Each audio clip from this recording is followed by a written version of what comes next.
രാഹുൽ മാങ്കൂട്ടം ഇന്ന് പാലക്കാട്ടെത്തി. ഓഗസ്റ്റ് 17 ആണ് അദ്ദേഹം പാലക്കാട്ട് വിട്ടത്.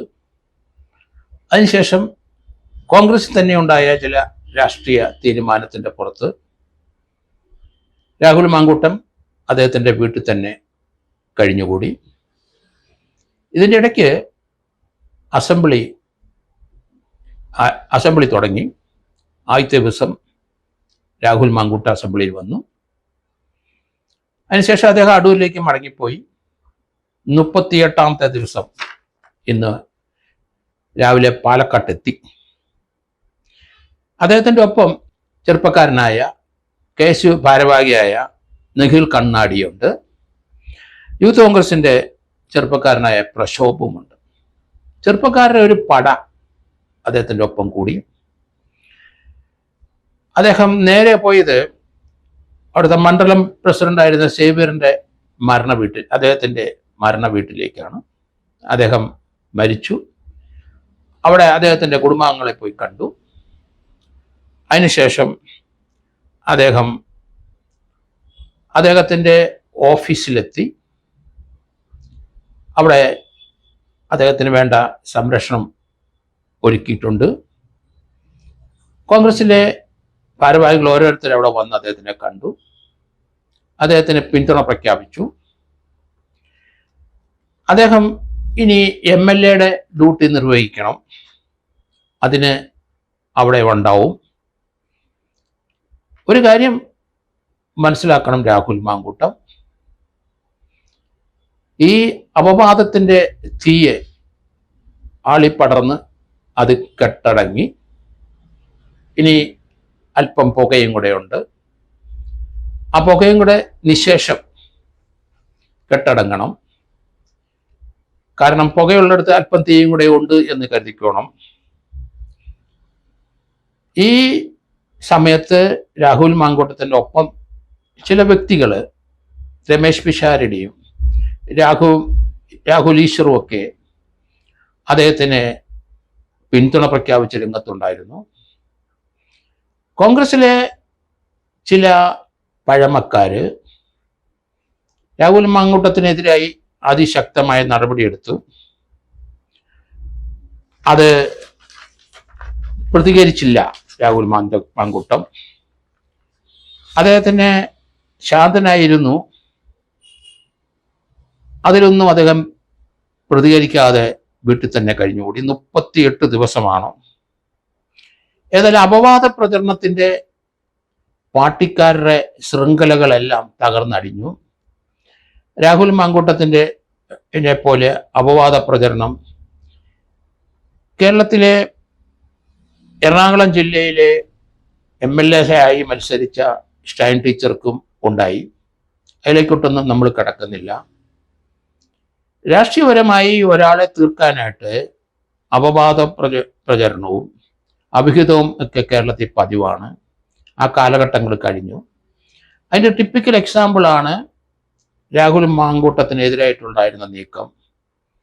ആ നീക്കം വളരെ മോശമായ ഒരു നീക്കമാണെന്ന് എല്ലാവർക്കും അറിയാം. അതിനോട് രാഹുൽ മാങ്കൂട്ടം പ്രതികരിച്ചില്ല. പക്ഷേ അദ്ദേഹത്തിന് എതിരായി അതിശക്തമായ നടപടി എടുക്കും എന്നൊക്കെ നമുക്ക് തോന്നി. പരാതിക്കാരിയില്ല, ആരും അദ്ദേഹത്തിനെതിരായിട്ടൊന്നും പറഞ്ഞില്ല. പക്ഷേ അദ്ദേഹത്തിനെതിരായിട്ട് ക്രൈംബ്രാഞ്ച് കേസെടുക്കുന്നത് നമ്മൾ കണ്ടു. പാലക്കാട്ടേക്ക് അദ്ദേഹം മടങ്ങി വന്നിരിക്കുന്നു. ഇനി അവിടെ തന്നെ കാണണം. ഇനി പാലക്കാട്ട് നിന്ന് അസംബ്ലിയുടെ അവസാനത്തെ ദിവസം വന്ന് പങ്കെടുക്കണം. അതിനുശേഷം വീണ്ടും പാലക്കാട്ടേക്ക് പോകണം. അവിടെ അദ്ദേഹത്തിൻ്റെ ജനങ്ങളുടെ പിന്തുണ വർദ്ധിച്ചു എന്നാണ് എനിക്ക് തോന്നുന്നത്. അദ്ദേഹത്തിനെതിരായിട്ട് അതിശക്തമായ നടപടി ഉണ്ടാക്കും എന്ന് പറഞ്ഞ CPM-കാർ അവിടുന്ന് ഓടി ഒളിച്ചു. BJPക്കും അത് തന്നെ നല്ലത്.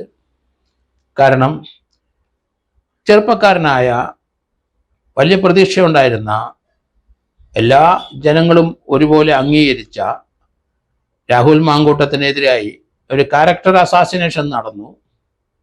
അത് വിഫലമായി എന്ന് തോന്നി. അല്പം പുകയും കൂടെ ഉണ്ട്. അതുകൊണ്ട് അത് കഴിഞ്ഞ ശേഷമേ അദ്ദേഹം പ്രതികരിക്കാവുള്ളൂ. അടുത്ത അസംബ്ലി സമ്മേളനം കഴിയുന്നിടം വരെ പ്രതികരിക്കരുത്. അവസാന ദിവസം കഴിഞ്ഞിട്ട് അദ്ദേഹം നേരെ പാലക്കാട്ട് വന്നിട്ട് അദ്ദേഹത്തിൻ്റെ ജോലി ചെയ്യണം. അദ്ദേഹത്തിൽ വളരെയധികം പ്രതീക്ഷകൾ അർപ്പിച്ചിരുന്ന അവിടുത്തെ ജനങ്ങളുണ്ട്. അവർക്ക് ധാരാളം പ്രശ്നങ്ങളുണ്ട്. അവരുടെ ഒപ്പം നിൽക്കണം. അതിന് നിഖിൽ കണ്ണാടിയും പ്രക്ഷോഭവും കൂടെയുണ്ട്. ചെറുപ്പക്കാരുടെ പടകൾ തന്നെയുണ്ട്. പ്രായമുള്ളവരുടെ പട ഉണ്ടാവുമല്ലോ എന്നറിയില്ല. ഏതായാലും ഇനി ഉള്ള കാലഘട്ടത്തിൽ നമ്മൾ ചിന്തിക്കേണ്ടത് കേരളത്തിലെ യുവജനങ്ങൾ കയറി വരുന്നതാണ്. അവരിപ്പോഴത്തെ ആ ജനങ്ങളുടെ സംസാര രീതിയിലും അവരുടെ ആക്ഷേപഹാസ്യത്തിലും അവർ കാണിക്കുന്ന ആ രീതിയിലും, അതുപോലെ തന്നെ ഏത് പ്രവർത്തനത്തിനും തയ്യാറായി മുന്നോട്ട് വരുന്ന നിസ്വാർത്ഥരായ കേരളത്തിലെ എല്ലാ പാർട്ടിയിലുള്ള ചെറുപ്പക്കാർ വിദ്വേഷം പ്രകടിപ്പിക്കാതെ, പരസ്പരം ചെളിവാരി അറിയാതെ, പരസ്പരം ശ്രീവിഷയം ഉയർത്തിക്കൊണ്ടുവരാൻ അവരെ നശിപ്പിക്കാതെ രാഷ്ട്രീയ പാർട്ടിയിലെ ജനങ്ങൾ, പ്രത്യേകിച്ച് ചെറുപ്പക്കാർ മുന്നോട്ട് വരണം. വന്നു പോയതൊന്നും സാരമില്ല. നേപ്പാൾ ഒരു പാഠമായിരിക്കണം. അവിടെ സോഷ്യൽ മീഡിയ തന്നെയാണ് അവിടെ അതിശക്തമായത്. സോഷ്യൽ മീഡിയയിൽ അവിടെ നിരോധിച്ചതോടുകൂടി അവിടുത്തെ ചെറുപ്പക്കാർ ആലിളകി ഇറങ്ങി. അവിടുത്തെ പ്രധാനമന്ത്രി താഴെ വീണു. അവിടെ അരക്ഷിതാവസ്ഥ ഉണ്ടായി. അവിടുത്തെ ജനങ്ങൾ സംഘടിച്ചു. പുതിയ ഭരണക്രമം വന്നത് നമ്മൾ കണ്ടു. ലോകത്തിൻ്റെ പല ഭാഗങ്ങളിലും ഈ അരക്ഷിതാവസ്ഥയുണ്ട്.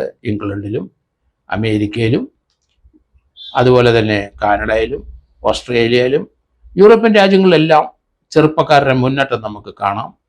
ആധുനിക യുഗത്തിൽ എങ്ങനെയാണ് ചിന്തിക്കുന്നത്, എങ്ങനെയാണ് സംസാരിക്കുന്നത്, സോഷ്യൽ മീഡിയ എങ്ങനെ ഉപയോഗിക്കാം എന്നൊക്കെ അവർ തീർച്ചയായിട്ടും പഠിച്ചിട്ടുണ്ട്. അതനുസരിച്ച് മുന്നോട്ട് വരികയാണ്. അതിനെ എതിർക്കാനോ അതിനെ തടയാനോ മുതിർന്ന രാഷ്ട്രീയ നേതാക്കളോ അല്ലെങ്കിൽ മുതിർന്ന പ്രായമുള്ള ആൾക്കാർ ശ്രമിക്കരുത്. ശ്രമിച്ചാൽ അത് വില പോകില്ല, നിങ്ങളെ വകവെക്കില്ല, നിങ്ങളെ ഉള്ള അഭിമാനം പോകും. അത് നമ്മൾ സിനിമയിൽ കണ്ട പോലെ തന്നെ ഇങ്ങനെയുള്ള പൊതുശത്രുവായിട്ട് കണക്കാക്കുന്ന ചില മുതിർന്ന നേതാക്കന്മാരെ ആരെയും വിടമാട്ടെ എന്നാണ് പറയുന്നത്. കാരണം ശാന്തരായി അവരിയ്ക്കുക. അവർ വിചാരിക്കുന്ന പോലെ രാഷ്ട്രീയം ഇനി കേരളത്തിൽ മുന്നോട്ട് പോവില്ല. കേരളത്തിലെ പുതിയ തലമുറ ആൾ മുഖ്യമന്ത്രിയായിട്ട് തന്നെ വരും. അത് CPM-ലായാലും ശരി, കോൺഗ്രസ്സിലായാലും ശരി, പുതിയ തലമുറകൾ പല പ്രതീക്ഷകൾ അർപ്പിച്ചുകൊണ്ട് അല്ലെ പ്രതീക്ഷയോടുകൂടി പല മുതിർന്ന നേതാക്കന്മാരും മുഖ്യമന്ത്രി സമയം കിട്ടാനായിട്ട് അവരിങ്ങനെ ശ്രമിക്കുന്നുണ്ട്. അതൊന്നും നടക്കില്ല. ആരും പ്രതീക്ഷിക്കാത്ത ആൾക്കാർ കേരളത്തിലെ അടുത്ത മുഖ്യമന്ത്രിയാകും. കാരണം പഴയ രീതിയിലുള്ള രാഷ്ട്രീയ പ്രവർത്തനം കേരളം അംഗീകരിക്കത്തില്ല. പഴയ രീതിയിലുള്ള ചെളിവാരി ഏറിയൽ കേരളം അംഗീകരിക്കത്തില്ല. അതിന് ടിപ്പിക്കൽ എക്സാമ്പിളാണ് രാഹുൽ മാങ്കൂട്ടം. ചെളിവാരി എറിഞ്ഞ ആ ചെറുപ്പക്കാരനെ നശിപ്പിക്കാനായിട്ട് കോൺഗ്രസിലെ ചില സ്ത്രീകളും ചില പുരുഷന്മാരും ശ്രമിച്ചു, വിലപ്പോയില്ല. അതുപോലെ തന്നെ CPM-ലെ ആൾക്കാരും ശ്രമിച്ചു, വിലപ്പോയില്ല. അതിന് ഷൈൻ ടീച്ചറിൻ്റെ അപവാദ കഥ പുറത്തേക്ക് വന്നു. അതോടുകൂടി അതും നഷ്ടപ്പെട്ടു. BJP തന്ത്രപൂർവ്വം പിന്നോട്ട് മാറുന്നതാണ് നല്ലത്. കുട്ടികൾ, ചെറുപ്പക്കാർ, എല്ലാ MLA-മാരും MP-മാരും ഒക്കെ അവർ ആധുനിക യുഗത്തിൽ ജീവിക്കുന്നത് ആരാണ് എന്ന് മനസ്സിലാക്കിക്കോണം. നേപ്പാൾ ഒരു പാഠമായിട്ട് എല്ലാവരും കരുതിക്കണം. ചെറുപ്പക്കാരെ ഉപദ്രവിക്കരുത്, ചെറുപ്പക്കാരെ വിക്ടിമൈസ് ചെയ്യരുത്, അവർക്കെതിരായിട്ട് അധികാരം ദുർവിനിയോഗം നടത്തരുത്. ഇതെല്ലാം മനസ്സിലാക്കിക്കോണം. ഇനി രാഹുലിൻ്റെ സമയമാണ്. പ്രതികരിക്കരുത്. പ്രതികരിക്കാൻ സമയമായിട്ടില്ല. നമ്മളെപ്പോലുള്ളവർക്കൊക്കെ പ്രതികരിക്കേണ്ട എപ്പോഴാണെന്ന് കൃത്യമായി അറിയാം. അതുകൊണ്ടാണ് അങ്ങനെ സംസാരിക്കുന്നത്. ചെറുപ്പക്കാർ പ്രതികരിക്കരുത്, മോശമായ രീതിയിൽ സംസാരിക്കരുത്. പ്രായമായവരെ ബഹുമാനിക്കുക. സ്ത്രീകളായാലും ശരി പുരുഷന്മാരെ ബഹുമാനിച്ച് സംസാരിക്കുക. കുറെ സ്ത്രീകൾ, ചെറുപ്പക്കാരികൾ എന്തും വിളിച്ചു പറഞ്ഞ് ആരെയും നശിപ്പിക്കാമെന്ന് പറഞ്ഞ് കേരള സമൂഹത്തിലുണ്ട്. അവരൊക്കെ മാളത്തിലേക്ക് ഒളിക്കാൻ തുടങ്ങിയിട്ടുണ്ട്. അവരെയൊക്കെ പൊതുരംഗത്ത് കൊണ്ടുവന്ന് അവരെ നശിപ്പിച്ചു കളയേണ്ടി വരും എന്ന് എനിക്ക് തോന്നുന്നത്. കാരണം അങ്ങനെയുള്ള സ്ത്രീകൾ പലരും പല ആൾക്കാരെയും എതിരായിട്ട് പറയുന്നത് നമ്മൾ കേട്ടു. അവരൊക്കെ ഏത് ലോകത്താണ് ജീവിക്കുന്നത്? സ്വയം അവർക്ക് തന്നെ കുഴിവെട്ടുകയാണ് എന്ന് പറയേണ്ടിയിരിക്കുന്നു.